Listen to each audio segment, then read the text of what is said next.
الحمد لله والصلاة والسلام على رسول الله وعلى آله وصحبه ومن والاه. السلام عليكم ورحمة الله. برزان خوش حالم لبرنامج رامان بيم وخزمتان بس رزامن دي رب العالمين وهي دانم ايوي ازي السودي لور بقرن.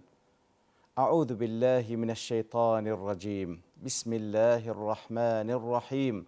قل أعوذ برب الفلق من شر ما خلق ومن شر غاسق إذا وقب ومن شر النفاثات في العقد ومن شر حاسد إذا حسد. بەڵێ بەڕێزان وەکو وانا كان رابردو لخزمت أو سورة مباركة بوين كخواي گەورە فێری کردین بەو شێوەیە خۆمان بدەینە پەنای الله أو پەروەردگارێک کەوا پەروەردگاری فەلەقە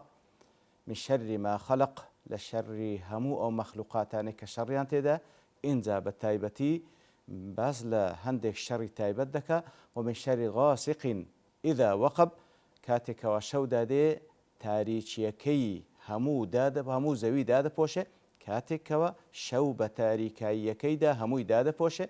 ومن شر النفاثات في العقد وهروها لشر أو ساحراني كوافول قريكان دكن وكوتا آياتيش ومن شر حاسد إذا حسد لشر أو حاسدي أو حسودي كاتك كديوي بحسوديكي زرر بك سيقراب جيني وكو بوشي بالضبط الزانان دفرمون وأعوذ بالله من شر كل حاسد خم دم فناي الله تعالى شر همو حاسدك من الإنس والجن أو حسود إنسي بي يان جني بي يتمنى زوال نعمة الله عن غيره أو حسود تمنى دك كوا نعمتي خوي جورا لسر غيري خوي لا بداتا كاتكوا إذا حسده وأراده بسوء كاتكوا حسودي بيدبا وما بستيتي كوا خرافي بيبقيني إنزا بعينه الخبيثة يان بتاو وكتاو بيس أو بقوله أو بفعله يان بقسى يان بكردوا كاتكوا خويقوا لو آتدا باسي شر حسودي كردي باز لشر حسودي دكا ولا بيش أوش باز لشر الساحرة كان دكا ولا بيش أوش باز لشر شودكا كاتكوا تاريك دادي وكلا أو كاد باس ماكر كاتكوا بتايبتي أو شواني كزور تاريك واتمانج لكوتايا كان دايا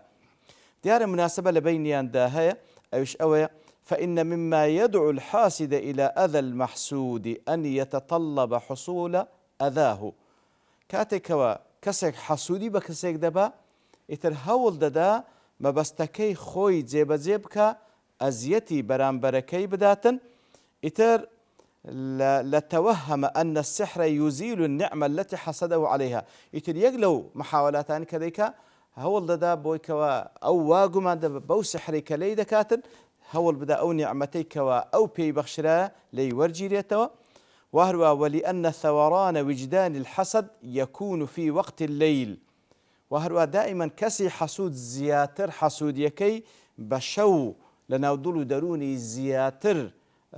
بديدة كاتن زياتر لبرو كاتشي فراغو لبروي هيز مشغلتيش نيتر حسود يكا زياتر ديتا سرو زياتر غلبي لخاونكي دكاتن كوا هول بدا آزار بوكا سبقينيتن كديوي آزاري بيبقيني كاتي كوالير دا بازلا ومن شر حاسد إذا حسد ديارا حسود من هي تساو بيس من هي حسود من هي تساو بيس من هي آلوسي دلي أن العائن والحاسد يشتركان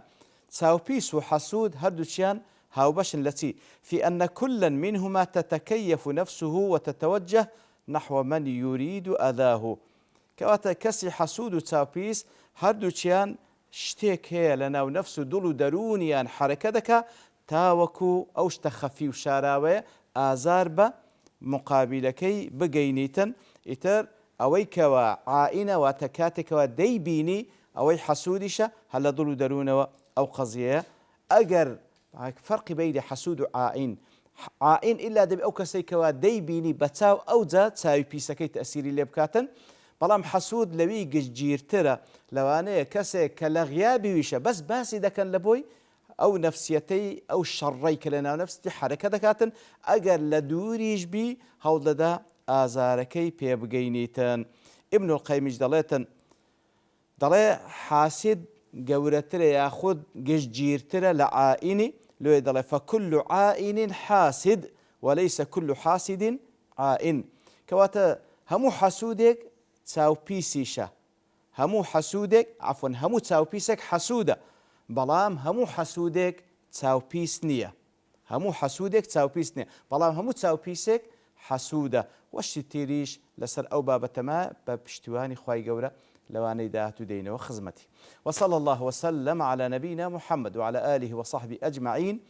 وآخر دعوانا أن الحمد لله رب العالمين.